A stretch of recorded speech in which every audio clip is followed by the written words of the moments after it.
सभी उत्तराखंड वासियों को मेरा नमस्कार, सबको मेरा प्रणाम। आज उत्तराखंड में आके मुझे बहुत अच्छा लग रहा है।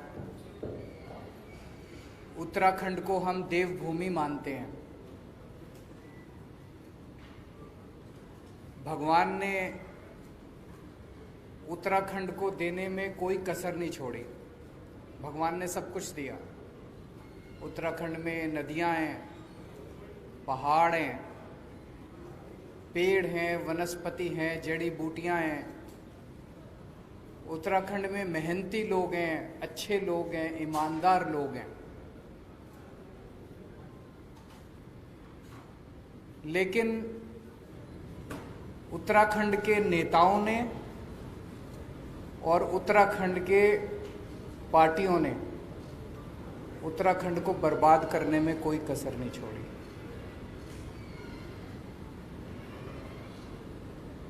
आज उत्तराखंड के अंदर दो पार्टियां हैं। तो जैसे चक्की होती है, चक्की के दो पार्ट होते हैं। उन चक्की के दो पार्टों के अंदर दाने पिसते हैं। ऐसे इन दो पार्टियों के बीच में उत्तराखंड और उत्तराखंड की जनता पिस रही है पिछले 20 साल से। इन दोनों पार्टियों ने बड़ी अच्छी सेटिंग कर रखी है, बड़ी अच्छी सहमति बना रखी है आपस में, और बड़े तरीके से है, सिस्टमैटिक। आप 2000 से उठा के देख लो, एक बार तुम, एक बार हम, एक बार तुम, एक बार हम, एक बार तुम लूटो, एक बार हम लूटेंगे, एक बार तुम लूटो, एक बार हम लूटेंगे। अभी हम देख रहे हैं कि सत्ताधारी पार्टी के पास सीएम ही नहीं है। एक बनता है, फिर सत्ताधारी पार्टी को लगता है नहीं ये भी निकम्मा, फिर दूसरे को बनाते हैं, फिर कहते हैं नहीं ये भी निकम्मा। मेरे ख्याल से 70 साल के भारत के इतिहास में ये पहली बार हो रहा होगा कि कोई अपनी पार्टी खुद ही कहती है कि हमारा सीएम बेकार है। वैसे तो अपोजिशन वाले कहते हैं भाई ये पार्टी खराब है, ये सीएम खराब है। ये तो खुद ही कह रहे हैं कि हमारा सीएम खराब है, इसको बदल रहे हैं। अब फिर दूसरे को भी कहते हैं ये भी खराब है, इसको भी बदल रहे हैं। तो वहां पे सीएम की लड़ाई चल रही है, उनके पास सीएम नहीं है। फिर विपक्ष है, विपक्ष के पास नेता नहीं है। वहां पे विपक्ष का नेता चुनने के लिए पिछले महीने भर से दिल्ली के अंदर दिल्ली के चक्कर काटे जा रहे हैं। उत्तराखंड की जनता के विकास के बारे में कौन सोचेगा? क्या इन दोनों पार्टियों में से किसी भी पार्टी को उत्तराखंड की जनता की चिंता है? उत्तराखंड की जनता के बारे में कौन सोचेगा? उत्तराखंड के विकास के बारे में कौन सोचेगा? इन दोनों पार्टियों को कोई परवाह नहीं है। दोनों पार्टियां केवल सत्ता की लड़ाई लड़ रही हैं, कुर्सी की लड़ाई लड़ रही हैं। आज इतनी महंगाई हो गई है, एक आम आदमी को अपना परिवार चलाना मुश्किल होता जा रहा है। हर चीज महंगी होती जा रही है। जैसा भी कर्नल साहब ने कहा, किसी भी परिवार में चले जाओ, सबसे ज्यादा दुखी कौन है? खासकर महिलाएं हैं। क्यों? आदमी कमाता है, कमा के महीने के अंत में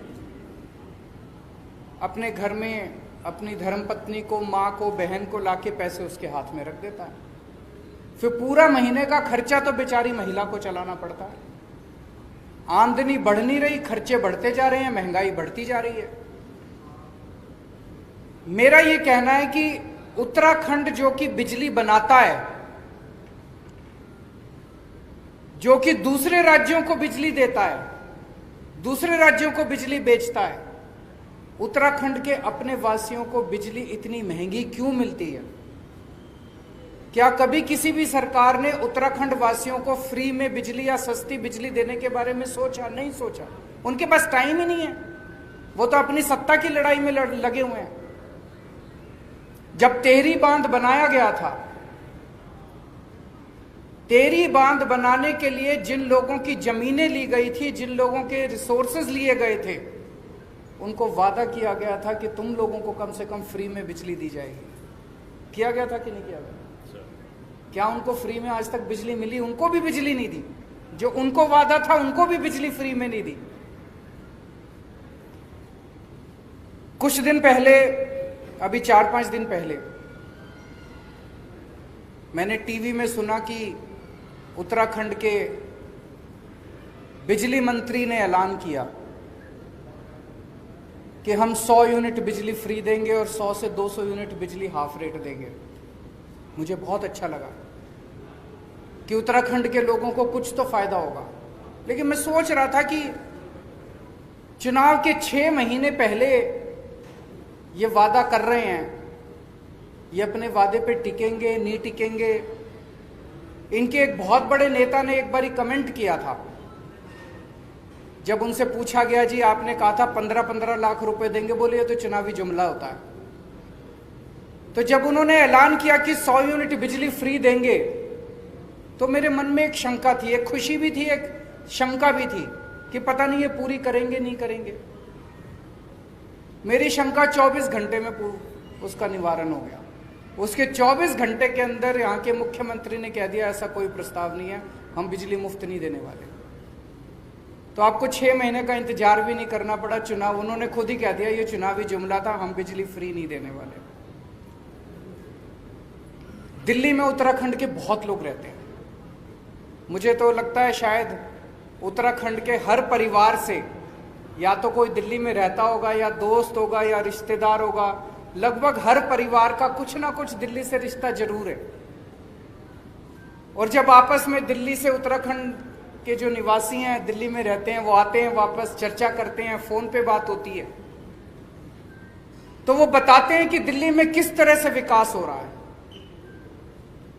जो काम 70 साल में सारी पार्टियां मिलकर देश के किसी भी कोने में नहीं कर पाई, वो काम आज दिल्ली के अंदर हो रहे हैं। स्कूल बन रहे हैं, अस्पताल बन रहे हैं, सड़कें बन रही हैं, पानी, बिजली, हर क्षेत्र के अंदर दिल्ली के अंदर विकास हो रहा है। अब उत्तराखंड वासी भी चाहते हैं कि वैसा ही विकास दिल्ली का जैसा हो रहा है वैसा ही विकास, यहां भी स्कूल अच्छे होने चाहिए, यहां भी अस्पताल अच्छे होने चाहिए। सभी उत्तराखंड वासी चाहते हैं। और अब उत्तराखंड के लोग मन बना चुके हैं कि उत्तराखंड के अंदर आम आदमी पार्टी की सरकार लानी है। तो मैं उत्तराखंड के लोगों को भरोसा दिलाना चाहता हूं कि जितने काम, अच्छे काम दिल्ली में हुए वो तो करेंगे ही करेंगे। स्कूल भी अच्छे बनाएंगे, अस्पताल भी अच्छे बनाएंगे, बिजली भी अच्छी करेंगे, पानी भी अच्छा करेंगे, यहाँ पे खेती भी अच्छी करेंगे, कानून व्यवस्था भी, और भी खूब सारे अच्छे काम करेंगे। आज मैं खासकर बिजली के क्षेत्र में 4 बातों की गारंटी देके जा रहा हूं। और मैं ये बता दूं, हमारा, मैं जो कहता हूं वो चुनावी जुमला नहीं होता। केजरीवाल जो कहता है वो करता है। आज जो मैं कह रहा हूं वो केजरीवाल की गारंटी है। 4 बातों की गारंटी दे रहा हूं मैं बिजली के क्षेत्र में। ये हमारी पहली गारंटी है। पहली गारंटी का मतलब अगले महीने फिर आऊंगा एक और बात करने के लिए, फिर उसके अगले महीने फिर आऊंगा एक और बात करने के लिए। आज बिजली के क्षेत्र में 4 बातों की गारंटी देके जा रहा हूं। पहली चीज, जैसे दिल्ली में करके दिखाया वैसे ही उत्तराखंड के अंदर हमारी सरकार बनेगी। 300 यूनिट बिजली तक हर परिवार को मुफ्त बिजली दी जाएगी। दिल्ली में 200 यूनिट बिजली मुफ्त मिलती है, 200 से 400 यूनिट के बीच में हाफ मिलती है, हाफ रेट पे। तो यहां पे इसके लिए हमने एक अलग वो कर लिया कि एवरेज करके 300 यूनिट, वो हाफ वाला कॉन्सेप्ट नहीं रखा, 300 यूनिट फ्लैट, 300 यूनिट तक हर परिवार को मुफ्त बिजली दी जाएगी। दूसरी बात, ऐसे पिछले कई महीनों से हमारे कार्यकर्ता गांव-गांव जा रहे हैं, घर-घर जा रहे हैं। ऐसे कई परिवार देखने को मिले, ऐसे कई बिल देखने को मिले कि लोगों के गलत बिल आए हुए हैं। और कई बार होता है कि जानबूझ के गलत भेजे जाते हैं। 60,000 का बिल भेज दिया, अब वो बेचारा जब ठीक कराने जाता है तो उसको कहते हैं 10,000 दे दे, तेरा बिल माफ कर देंगे। होता है ना कई बार, जबरदस्ती के झूठे बिल भेजे जाते हैं। अब बेचारा चक्कर काट रहा है, चक्कर पे चक्कर काट रहा है। इतने बड़े स्तर के ऊपर गलत बिल आए हुए हैं कि उनको अगर ठीक करने के लिए सारी मशीनरी भी लगानी पड़े तो वो कम पड़ जाएगी। तो दूसरी बात, पुराने बिल माफ किए जाएंगे, पुराने बिल नहीं देने पड़ेंगे, एक नए सिरे से शुरुआत की जाएगी। तीसरी चीज, कोई पावर कट नहीं लगेगा। दिल्ली में करके दिखाया हमने। उत्तराखंड में 24 घंटे बिजली देंगे। फ्री बिजली का यह मतलब नहीं है कि बिजली कम देंगे, पूरी बिजली देंगे, 24 घंटे बिजली देंगे, मुफ्त बिजली देंगे। दिल्ली में जब मैं मुख्यमंत्री बना 2015 में, जब दूसरी बार हमारी सरकार बनी थी, मेरे को याद है 2014 की गर्मियां, दिल्ली में 7-7, 8-8 घंटे के पावर कट लगते थे। बहुत बुरा हाल था दिल्ली के अंदर, इतने पावर कट लगते थे। मुख्यमंत्री बनने के बाद मैंने और मेरे मंत्रियों ने और मेरे विधायकों ने गली गली जा जाके, मोहल्ले मोहल्ले में जा जाके तारें बदलवाई, ट्रांसफार्मर बदलवाए, खड़े होके, जैसे अपने घर का काम कराते हैं ना जब घर की, वैसे खड़े होके हमने ट्रांसफार्मर चेंज करवाए, तारें चेंज करवाई, रिप्लेस कराई। और आज दिल्ली के अंदर 24 घंटे बिजली है। लोगों ने इन्वर्टर इस्तेमाल करने बंद कर दिए, जनरेटर इस्तेमाल करने बंद कर दिए। उत्तराखंड में भी बिजली की कमी नहीं है, उत्तराखंड में बिजली बहुत है कि नहीं है? उत्तराखंड तो दूसरों को बिजली देता है, फिर भी बिजली के पावर कट लगते हैं। क्यों लगते हैं? तो उत्तराखंड में कोई पावर कट नहीं होगा। ये तीसरी बात। और चौथी बात, किसानों को, उत्तराखंड के किसानों को मुफ्त बिजली दी जाएगी। आज एक किसान बेचारा गरीब आदमी है, सबसे गरीब आदमी है, और उस किसान से भी हम बिजली के पैसे लेते हैं। अगर उसको थोड़ी सी हम सहूलियत दे देंगे तो उसकी जेब में थोड़े से पैसे आ जाएंगे, उसकी जेब में थोड़े से पैसे आएंगे तो अपने बच्चों को और अच्छी तरह पाल लेगा। तो चौथी बात, किसानों की बिजली, खेती की बिजली मुफ्त की जाएगी। आज ये बिजली के क्षेत्र में हमारी पहली गारंटी है। 4 बातों की मैं गारंटी दे रहा हूं। हमारी सरकार बनने के बाद पहली कलम से आपकी 300 यूनिट बिजली मुफ्त कर दी जाएगी। मैं ऐसे भी नहीं कह रहा कि सरकार बनने के 5 साल के बाद चुनाव के टाइम हमारे को याद आएगा हमारा वादा। सबसे पहले सरकार बनने के बाद पहली कलम से आपकी 300 यूनिट बिजली मुफ्त की जाएगी, किसानों की बिजली मुफ्त की जाएगी और पुराने बिल माफ किए जाएंगे। 24 घंटे बिजली करने के लिए समय लगेगा, 3-4 साल लगेंगे। सारा नेटवर्क जो है, इसमें जितनी कमियां हैं, ट्रांसफार्मर बदलने हैं, ये है वो है, पुराना नेटवर्क है, इसको ठीक करने में समय लगेगा। उसके वो भी करेंगे, लेकिन 3-4 साल के अंदर ऐसी व्यवस्था कर देंगे, मॉडर्न नेटवर्क होगा बिजली का, 24 घंटे बिजली की व्यवस्था करेंगे। मैं समझता हूं कि आज की इस घोषणा के बाद उत्तराखंड के हर व्यक्ति को खुशी होगी, हर परिवार को खुशी होगी, लेकिन सबसे ज्यादा खुशी उत्तराखंड की महिलाओं को होगी। जैसा मैंने कहा कि एक महिला को सबसे ज्यादा बर्दाश्त करना पड़ता है अगर महंगाई होती है तो। शुक्रिया। अगर आपके कोई प्रश्न है तो एक करके सवाल लेके।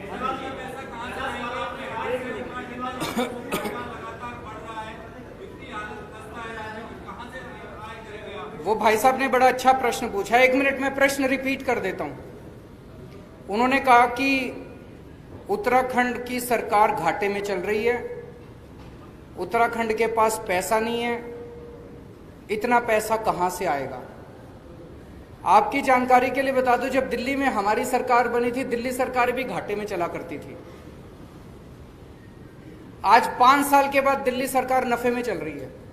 ये मैं नहीं कह रहा, सीएजी की रिपोर्ट जो आई है पिछली, वो कह रही है कि पूरे देश में अकेली एक ही सरकार है पूरे देश में, दिल्ली सरकार, जो कि नफे में चल रही है। बाकी सारी सरकारें घाटे में चल रही है। नंबर 1।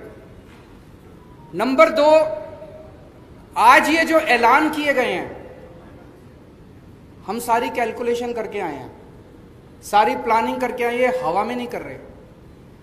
1200 करोड़ रुपए का खर्चा आएगा टोटल। उत्तराखंड का बजट 50,000 करोड़ है। 50,000 करोड़ में से 1200 करोड़ रुपए निकालना कोई मुश्किल बात नहीं है। दिल्ली का बजट 60,000 करोड़ है। 60,000 करोड़ में हमारी दिल्ली में बजट बिजली की सब्सिडी 2200 करोड़ रुपए आती है। अगर हम 60,000 करोड़ में से 2200 करोड़ निकाल लेते हैं दिल्ली में, तो उत्तराखंड में से 50,000 करोड़ में से 1000 करोड़ तो निकाल ही लेंगे। एक बात। दूसरी बात, आज आपके सामने गवर्नेंस के 2 मॉडल हैं। आपको तय करना है कि आप कौन सा मॉडल चाहते हैं। एक मॉडल है इन दोनों पार्टियों का, इस मॉडल में सरकारें घाटे में चलती हैं, जम के भ्रष्टाचार होता है, स्कूल बर्बाद हैं, अस्पताल बर्बाद हैं, बिजली महंगी है और पावर कट लगते हैं। दूसरा मॉडल है नफे में बजट है, शानदार स्कूल बन रहे हैं, शानदार अस्पताल बन रहे हैं, बिजली मुफ्त है और 24 घंटे बिजली है। आप तय कर लो आपको कौन सा मॉडल चाहिए। अगर हम बिजली मुफ्त कर रहे हैं, आज मैं आपको वादा करके जा रहा हूं अगले 5 साल के अंदर किसी भी चीज के ऊपर टैक्स नहीं बढ़ाया जाएगा। आपसे एक्स्ट्रा टैक्स नहीं लेंगे, हम एक्स्ट्रा लोन नहीं लेंगे। कहां से लाएंगे पैसा? चोरी रोकेंगे, भ्रष्टाचार रोकेंगे, भ्रष्टाचार रोक के अगर पैसा बचाएंगे और आपकी जेब में डालेंगे तो आप तो खुशी हो गए।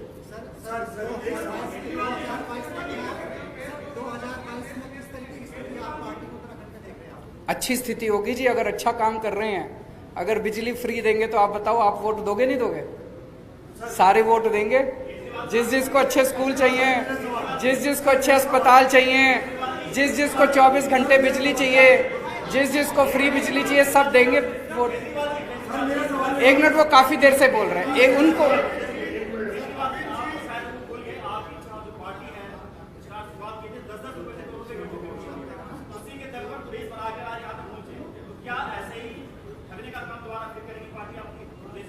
देखिए जी, हम अगर चोरी रोकने वाली पार्टी है तो हम तो चोरी करते नहीं। हमारे पास फंड तो आप ही से 10 रुपए लिए। अब आपसे 100 रुपए लेंगे इस बार, आपसे भी 100 रुपए लेंगे, इनसे भी 100 रुपए लेंगे। जनता के चंदे से चलने वाली पार्टी है और जनता के चंदे से चलेगी।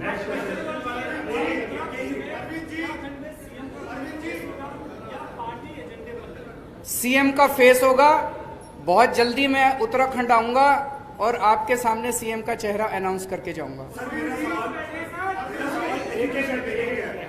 एक मिनट, ये काफी देर से बेचारे। मेरा सवाल एजुकेशन पे लेके है, जहां उत्तराखंडी देहरादून वासी बेपना उत्पीड़न हो रहा है, अत्याचार हो रहा है फीस को लेके।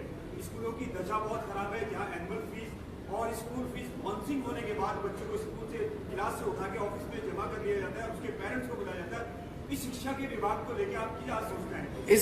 मैं आपसे 100% सहमत हूं जी। एक आज दो, इसमें थोड़ा सा मेरे को वक्त देना। ये मेरे बड़ा प्रिय मेरे विषय है, मेरे दिल के बहुत क्लोज विषय है। केवल मेरे नहीं, मुझे लगता है आम आदमी पार्टी के हर व्यक्ति के क्लोज विषय, शिक्षा का विषय। आज हमारे देश में 2 तरह की शिक्षा व्यवस्था है, एक पैसे वालों के लिए और एक गरीब के लिए। गरीब अपने बच्चों को सरकारी स्कूल में भेजने के लिए मजबूर है। मैं इसलिए मजबूर कह रहा हूं कि वो भेजना नहीं चाहता, क्योंकि सरकारी स्कूलों की हालत बहुत खराब है कि नहीं है? जिसकी जेब में थोड़ा सा पैसा आ जाए वो एक वक्त की रोटी काट के अपने बच्चे को प्राइवेट स्कूल में भेजना चाहता है। और प्राइवेट स्कूलों में, सारे स्कूल खराब नहीं है, लेकिन प्राइवेट स्कूलों में कईयों ने गुंडागर्दी मचा रखी है। अनाप शनाप पैसे लेते हैं, library charge, development charge, picnic charge, फलाना चार्ज, ढिमका चार्ज, इतने चार्ज लगा रखे हैं, आदमी बेचारा पिस जाता है। दिल्ली में हमने 2 काम करे। एक तो सरकारी स्कूल इतने शानदार कर दिए कि अब बड़े बड़े अच्छे मिडिल क्लास के लोग भी अपने बच्चों को प्राइवेट से निकाल के सरकारी में भर्ती करा रहे हैं। भारत में 75 साल आजादी के हो गए, कभी ऐसा नहीं हुआ कि किसी प्रदेश के अंदर सरकारी स्कूल इतने शानदार हुए हों। मैं आप सारे मीडिया वालों को आमंत्रित करता हूं, आइए मेरे स्कूल देखिए दिल्ली के अंदर, आइए हमारे स्कूल देखिए। हाथ कंगन को आरसी क्या, मैं अगर झूठ बोलूं तो आप आके देखो, अपने दोस्तों को फोन करके पूछो। और दूसरी चीज, 5 साल से दिल्ली के अंदर प्राइवेट स्कूलों को फीस नहीं बढ़ाने दी। जिस स्कूल ने फीस बढ़ाने की हिम्मत की, उस स्कूल को फीस केवल कम नहीं कराई, बच्चों के पैसे वापस कराए हैं। ढेरों स्कूल ऐसे हैं जहां पे बच्चों के अकाउंट में, पेरेंट्स के अकाउंट में पैसे वापस गए हैं। तो इसीलिए आम आदमी पार्टी की सरकार बनवाई, आपके पैसे वापस कराएंगे हम।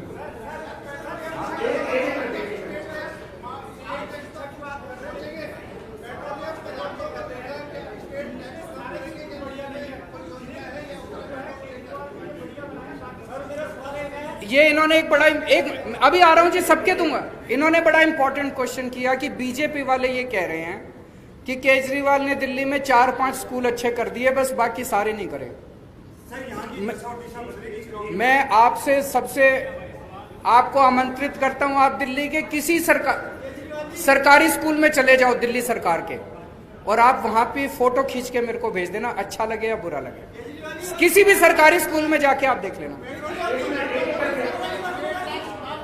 एक मिनट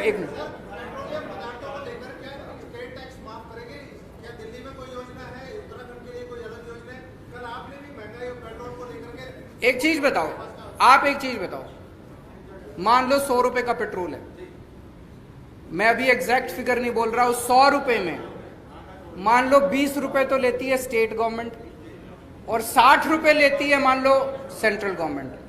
कम किसको करने चाहिए? सेंटर को कम। एक मिनट सुनो तो सही, मेरी बात तो सुन लो।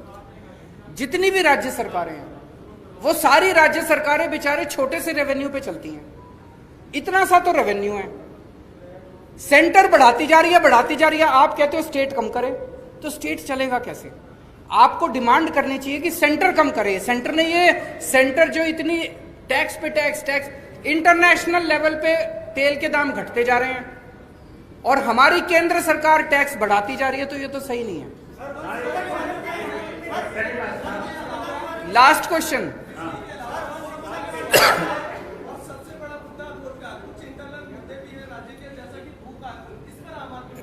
रोजगार के ऊपर आपने सही कहा। हमारी पार्टी के अंदर आजकल कर्नल साहब जो हैं युवाओं के बीच में घूम रहे हैं, युवाओं के बीच में बातचीत कर रहे हैं। रोजगार को लेके हमारी पार्टी के अंदर पूरा प्लान बन रहा है।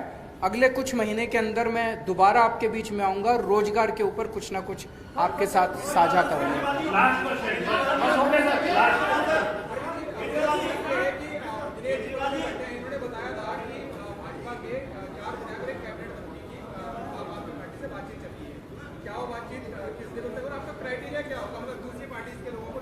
देखिए, मैं आज सभी जितने भी देशभक्त लोग हैं, जितने भी उत्तराखंड को प्यार करने वाले लोग हैं, जो लोग भी उत्तराखंड का विकास चाहते हैं, ऐसे लोग जो दूसरी पार्टियों में अपने आप को कुंठित महसूस कर रहे हैं, सफोकेटेड महसूस कर रहे हैं, ईमानदार लोग हैं, उन सबको मैं आमंत्रित कर रहा हूं कि अभी तक आपकी मजबूरी थी कि आप दूसरी पार्टियों में थे, अब एक अच्छी पार्टी आ गई है, उत्तराखंड की राजनीति करवट ले रही है, उत्तराखंड की राजनीति बदलने वाली है, उत्तराखंड की दिशा और दशा बदलने वाली है। आप सब लोग आइए और आम आदमी पार्टी ज्वाइन कीजिए। बहुत बहुत धन्यवाद।